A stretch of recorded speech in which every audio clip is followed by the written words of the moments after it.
Muy buenos días a todos, bienvenidos.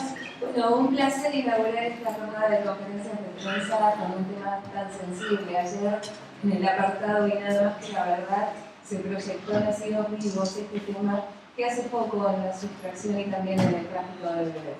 Yo quiero que me ayuden a recibir con los aplausos a Alejandra Perdomo, que nos acompaña, que es la realizadora. Bienvenida. Alejandra, buenas palabras. Bueno, muchas gracias a todos por estar acá, por demostrar interés por una temática de la que todos conocemos, pero la problemática en sí es bastante más profunda. Todo el mundo conoce a alguna persona que ha sido adoptada alguna vez y a veces no se pregunta toda la historia que hay detrás y si esa adopción, entre comillas, es legal. La cosa a veces es peor cuando se sabe de que ese niño fue traído de algún lado, que no fue adoptado legalmente, y es un secreto que todos conocen, pero del cual nadie quiere hablar. Esos niños que fuimos adoptados, o mejor dicho, sustituidos, hoy somos adultos, y me pongo en primera persona porque es un caso personal. O sea, esta película tiene mucho de autorreferencial, porque yo conozco la labor de la señora Mercedes Yáñez yendo a la Oficina de Derechos Humanos para la búsqueda de la identidad, que es una oficina única en la República Argentina. Y tengo la suerte de haber nacido, según lo que creo, en Capital Federal, porque si hubiera nacido en la provincia de Buenos Aires o en cualquier otro rincón de la República Argentina, no tendría una oficina a la cual yo hubiera podido recurrir. Como documentalista, después de muchos años, me pregunté por qué no contar esa labor tan silenciosa, tan comprometida. Y bueno, para los que hacemos esto, tenemos el compromiso de que la verdad salga a la luz. Y bueno, esto es Nacidos Vivos. Nada más, gracias. Bueno, vamos a comenzar con la rueda de prensa, con las preguntas.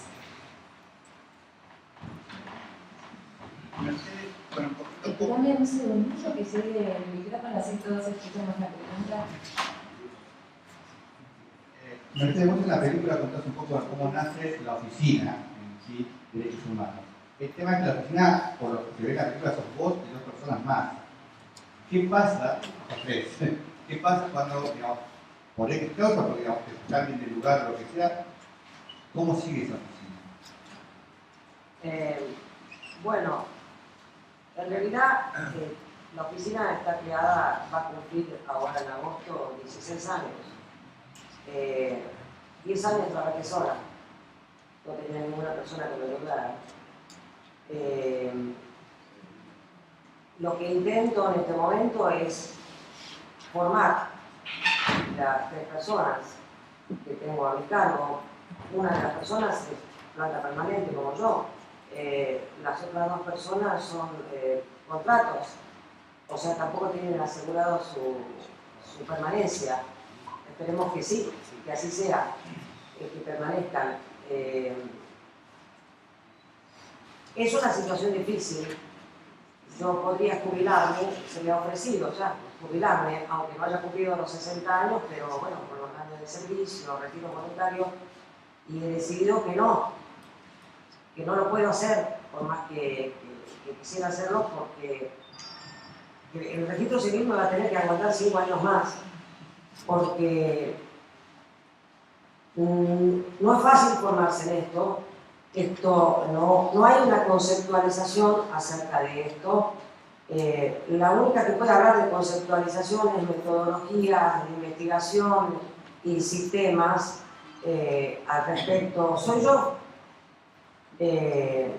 Además, el registro civil de la ciudad también es un registro único, porque es el único registro que tiene bastante comprometido su accionar durante muchísimos años al control de los nacimientos en la capital. Pero no ha sido suficiente, de hecho no ha sido suficiente. También es el único registro civil que ante la nueva ley de nacimiento, que es una ley nacional, ahora ha implementado mayores medidas de seguridad que diría que casi hace imposible sacarse un niño de capital, anotarlo en capital como si fuera propio. Hace casi imposible, porque en eso los argentinos somos expertos, en disciplinar la ley. Pero esta es una ley nacional y el único distrito que ha obedecido la ley nacional emanada del Congreso Nacional es Capital Federal. Cruzando el charco, cruzando el puente Corredor, en la Avellaneda y en todo el distrito de Buenos Aires, acá mismo Pinamar, sigue escribiendo de la misma manera que las otras provincias. ¿Por qué? Porque las leyes nacionales son leyes nacionales, pero los estados provinciales son estados autónomos. Si esas leyes nacionales no son promulgadas por las respectivas legislaturas provinciales, son inexistentes. Cada maestrito con su librito, cada gobernador con su normativa. Entonces, el tráfico de personas dentro de todo el radio de la República Argentina sigue existiendo y nadie toma conciencia de esto y responsabilidad al respecto. Entonces, es muy difícil, digamos, no es fácil formar una persona en esto.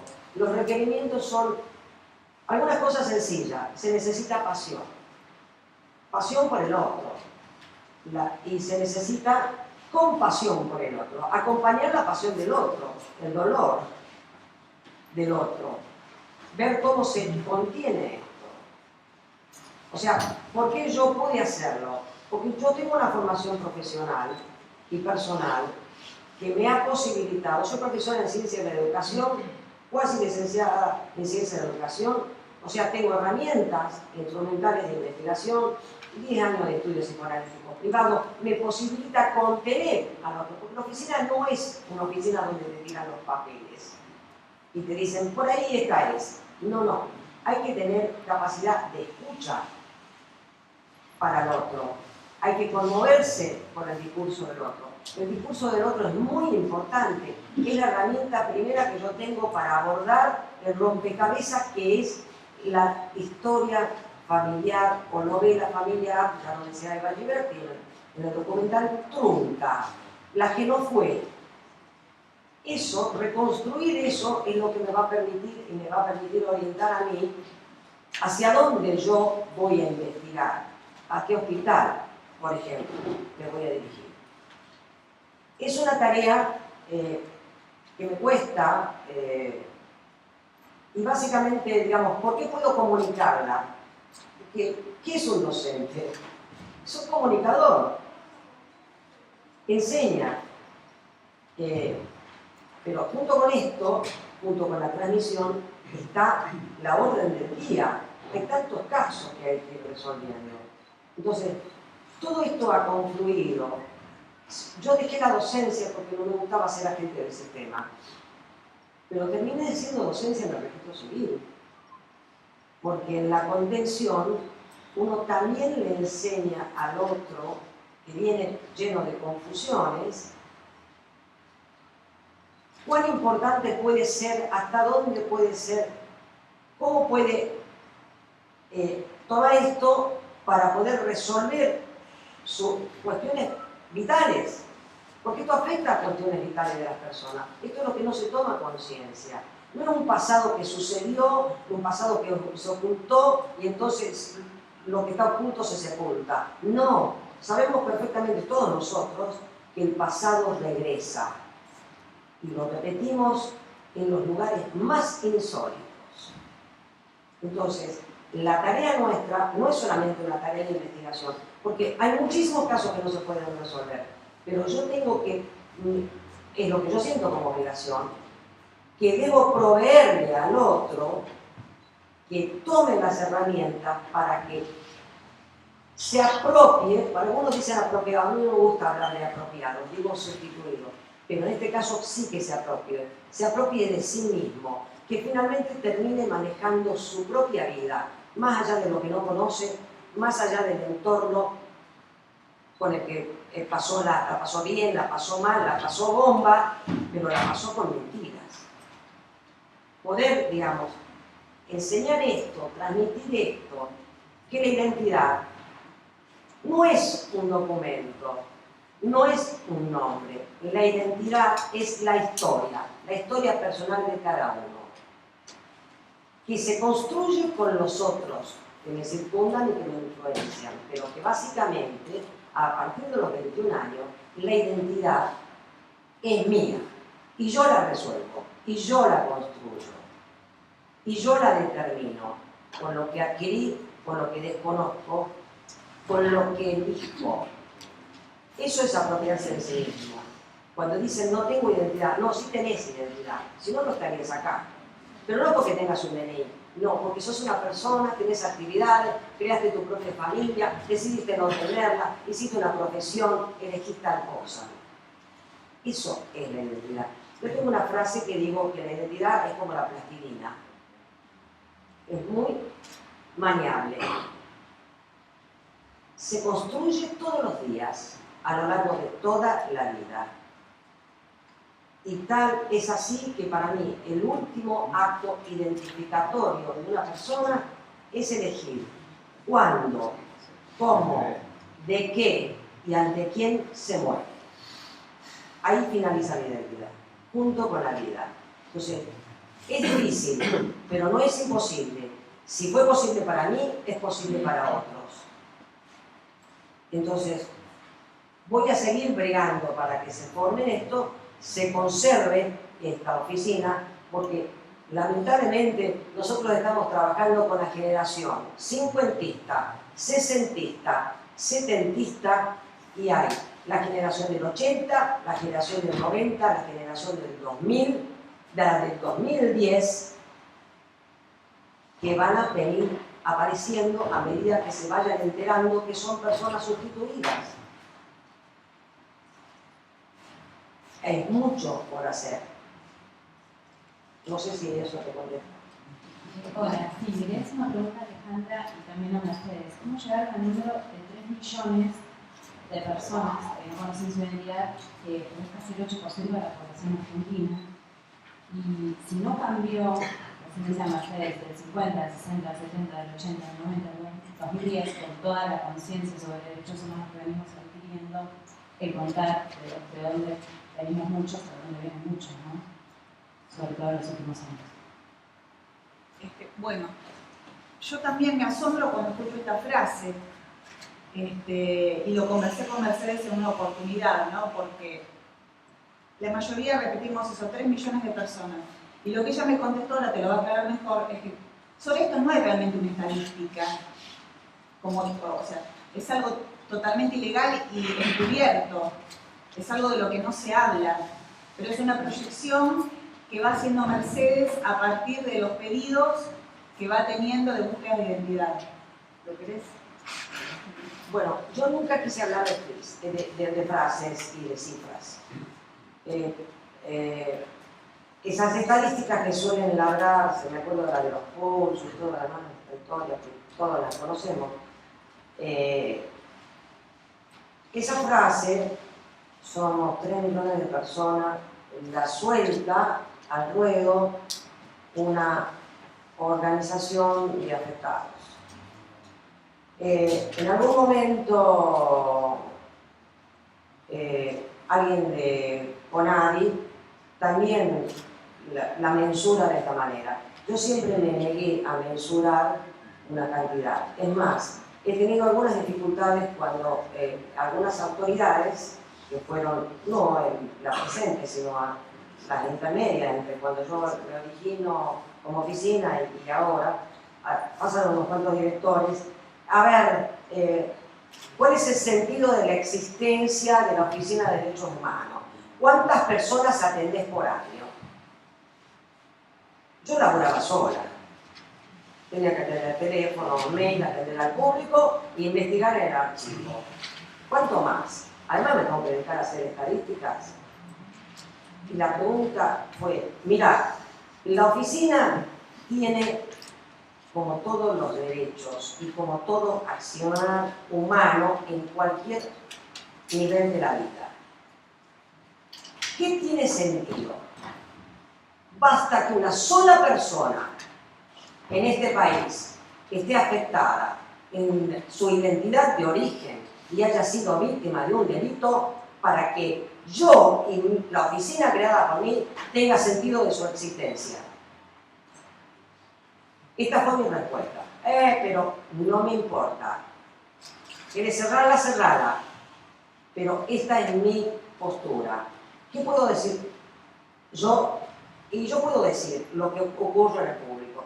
Atiendo personas adoptadas legales.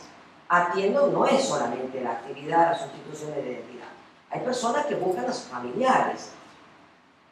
Han sido reconocidos por su padre, pero su madre lo apartó. O al revés. Se quedó con el padre porque la madre lo abandonó.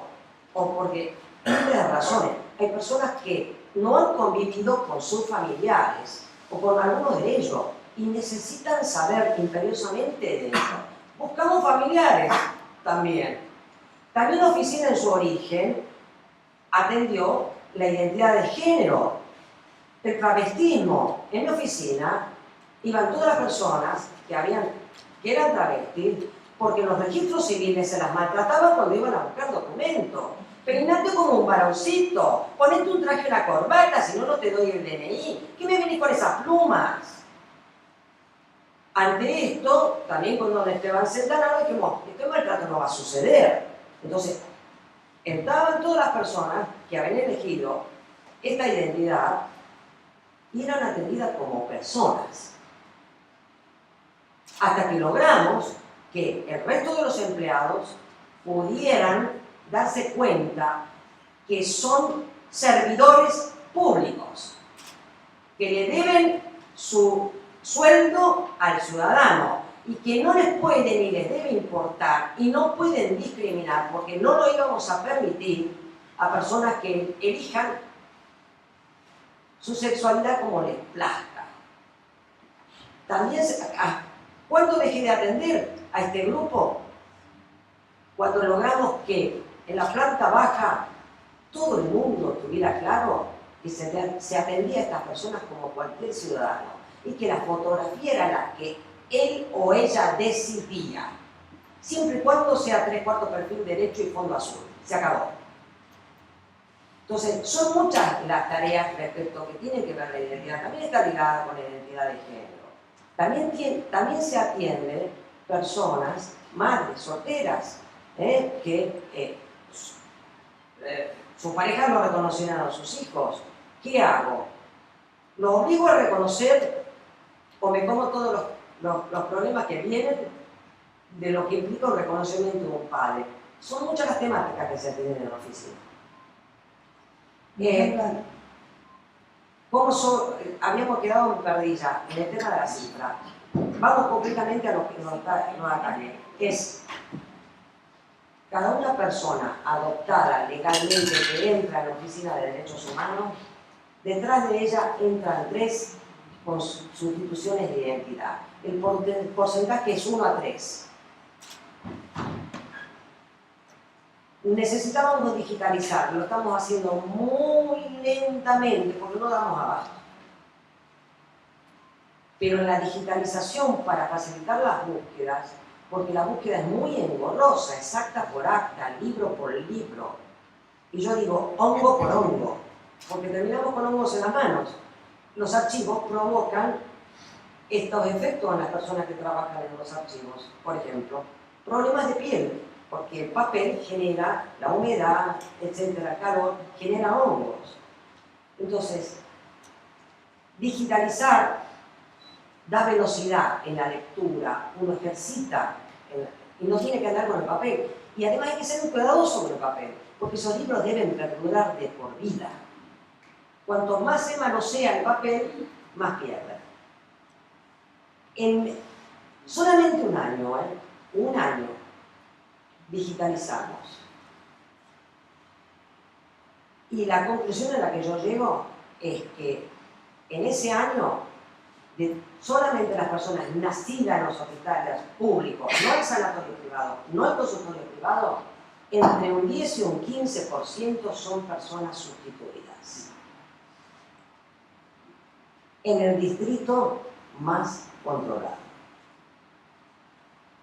La estadística, como dice ella, saldrá cuando esto alguien haga salir a la luz en todas partes. Ahí podremos hacer una estadística. ¿Qué año era ese? ¿Qué año quiera ¿El que? año que tienen digitalizado? ¿Qué año? ¿Qué número de 69. Alejandra, ¿qué significa que la película esté dentro de la programación de Pantalla Pinamar y pueda hacer el recorrido? Bueno, algo que me olvidé de decir de los nervios es, bueno, agradecer a la organización de Pantalla Pinamar, a Carlos Morelli, a Gabriela, que coordinó todo y que nos pudo hacer un hueco porque la película se terminó en noviembre del año pasado, se estrenó el 18 para sus protagonistas que no habían visto más que el tráiler y confiaron en mí y me brindaron historias muy privadas, como la de Alejandra, la de Gisela. Alejandra que pudo cerrar el círculo, se encontró sus orígenes. Gisela, que está en la búsqueda. Y ellos necesitaban esa devolución, yo necesitaba que ellos la vieran y aprobaran la película y sintieran realmente el trabajo que se había hecho durante 3 años desde la investigación para el documental. La investigación venía de antes porque yo fui a la oficina de Mercedes en el año 2003, creo, la primera vez, después de haber tenido un accidente en el que yo sentí que me había muerto. Entonces yo después de ese accidente, yo jugaba, le decía a mis amigos, yo vi la luz blanca. Lo decía como un juego porque la luz blanca no la vi. Pero ese accidente lo que provocó en mí fue el querer saber, hacerme cargo de algo que yo había sospechado desde niña, y que no lo había podido hablar nunca con nadie. Dije, quiero saber quién soy. Por eso, en algún momento de tu vida, no importa la edad que tengas, saciar esa necesidad es muy importante. Es lo que yo siempre digo, a veces no importa si llegás a solucionar tu búsqueda. Lo que sí es importante es que tengamos el derecho a poder hacer, que tengamos a dónde recurrir. Si no se multiplican las oficinas como la que tiene Mercedes, nunca vamos a poder llegar a eso. El recorrido, bueno, estar en Pantalla Pinamar provoca esto, que esté la prensa, que se hable del tema. Es muy importante para nosotros el apoyo de ustedes. La película tiene que ser una herramienta, tiene que darle visibilidad a estos que están invisibles y de lo que todos conocemos, y lo que yo siempre digo, todos los presentes seguramente conocen a alguien que desconoce su identidad. Si no es en la familia, es en el barrio, es un conocido. Todos, creo que los presentes conocemos a alguien que ha criado un niño que desconoce esa verdad. Díganme ustedes si no es así. Bueno, entonces, por eso, cuando uno dice, primero se espantan de los 3 millones, y después si lo pensás un poco decís, a través de la página web y a través del Facebook que se abrió en un principio de Nacidos Vivos, yo me he quedado sorprendida de que me escriben de todos lados, mucho de España, por eso la película hace ese cruce, pero de todos lados, contándome sus historias, diciendo, por favor, tratar de que la película venga, de que se difunda, porque quizás pueda ser una herramienta para que se conozca esto y se pueda hacer la apertura de libros. Una película como Filomena, que fue estrenada el otro día, habla básicamente de eso, de un secreto que guardaron, de un crimen, de un delito. Entonces, que se le dé visibilidad a la temática es muy importante. El recorrido, para que puedan, si quieren seguir preguntando a las chicas, el 20 de marzo estamos estrenando en el Cine Gaumont, no tenemos horario. Estamos intentando ver si podemos conseguir alguna otra sala, pero como todos sabrán, el documental, algo no comercial, es muy complicado. La idea es que pueda circular por festivales, o si no, cada organización, acá están presentes las chicas de Verdaderos Orígenes, de Pinamar, que están abriendo una asociación, tienen una personería jurídica para que la gente de acá, de Pinamar y de la costa, se pueda acercar y se pueda multiplicar esto. Que la gente de las asociaciones, los interesados, en las universidades, en donde sea, se pueda proyectar y se pueda difundir esta temática. Para mí sería muy, muy importante. Y bueno, trataremos de permanecer en el Gaumont el tiempo que podamos. Necesitamos para eso apoyo del público, para que no saquen la película, no la levanten enseguida. Y bueno, el recorrido estamos intentando mandar a festivales de derechos humanos. Y bueno, por ahora es esto. Tenemos tiempo para la última pregunta. Yo le quería preguntar a Alejandra, a Marisa y a Gisela, digamos, son dos realidades diferentes, una que encontró su origen y la otra que ve en búsqueda. ¿Cómo recibieron la noticia de que se iba a hacer el documental y cómo recibieron ya el documental hecho? Hola, en mi caso, la noticia de que se iba a hacer el documental es como una bendición, porque como dijo Ale, siempre mi historia, primero poder aceptarla, para el que es, el que transita por esta instancia, les puedo asegurar que aunque se haya conocido el origen, como es en mi caso, si bien se cierra el círculo, piensen que otra de las grandes diferencias que hay es que toda tu vida te va a acompañar este sentimiento que sabes que sos abandonado, lo cual es bastante fuerte. Hay miles de matices, pero las historias son calcadas. Lo que se cuenta en la película grafica todo, más o menos lo que nos pasa a todos. En mi caso en particular, cuando Alejandra se acercó, y fue por la que me conecta es Mercedes. Yo siempre, como digo en la película, Mercedes me dio la vida, porque ella hizo todo un trabajo que yo sola no la pude hacer. Yo cuando me entero era en plena época del proceso, no existía poder decirlo bajo ningún aspecto porque era vergonzoso para quienes fueron mis padres adoptivos. No podía ir al médico y decirlo. Me enteré porque alguien se enteró, que fue una compañera de la secundaria, o sea, lo sabían todos menos yo. Y ahí arranca una cadena de mentiras que se sostuvo y se siguieron sosteniendo hasta cuando Mercedes me llama y me dice: Ale, encontré a tu mamá biológica. Tenés que venir, que tenemos que hablar.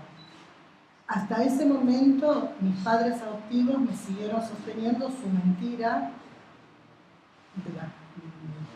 No pudieron aceptar lo que yo les estaba diciendo.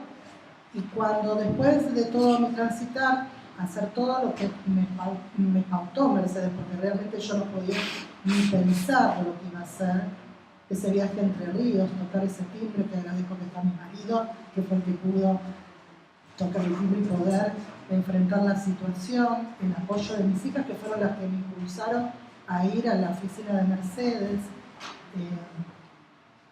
Después de todo eso aparece la situación con mi madre biológica y bueno, en el transcurso, porque ahí empieza otra instancia, Mercedes me dice que Alejandra estaba haciendo, es una cineasta que iba a hacer una película y que estaba interesada, me contacta y cuando la escuché, bueno, primero me maravilló la idea que tenía en la cabeza, su manera de transmitirme lo que iba a hacer. Y yo le dije, mira, si por lo menos sirve para que una persona no sufra lo que yo sufrí toda mi vida y lo que sentís, porque son cosas, siempre digo lo mismo, pensemos en el universo. Vos sabés, entendés lo que es el universo, pero ¿dónde termina el universo? No sabés. Y te genera como cierta angustia esa sensación que ese más allá, ¿dónde acaba? Bueno, así te sentís cuando no sabes cuál es tu origen, no sabes qué pasó, se te llena la cabeza de fantasías, puede haber sido por esto, por el otro. Y cuando yo estaba en otro momento, aparece la película, aparece Alejandra, aparece la posibilidad de poder contarlo. Y dije, bueno, son muchas las personas que van a poder despertar ante una problemática que está totalmente oculta. Porque a mí me ha pasado del papá de una compañera de trabajo, sin saber que yo era compañera de su hija, le dijo a su hija, hija, brindemos, porque ni yo pasé por esa instancia, ni hice que ustedes pasaran por eso. Pero saber que hay personas que estén pasando por esa situación, y yo le decía decir a tu papá que hay personas hasta incluso de la edad de él.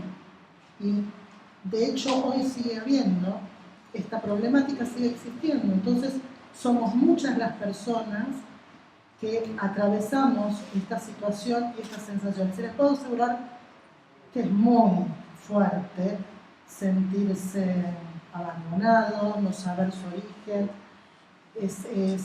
A mí particularmente las historias de todos mis hermanos de lucha ahora me llegan con una intensidad mucho más fuerte porque yo conozco ese lugar.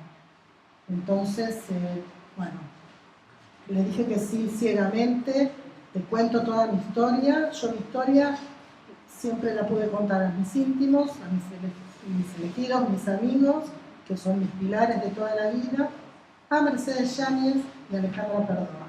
Y ahora es la posibilidad de que todos conozcan mi pasar junto con lo que le pasa a mis otros compañeros y la posibilidad, como dijo Ana, de que el mundo se entere que esto no debe seguir ocurriendo.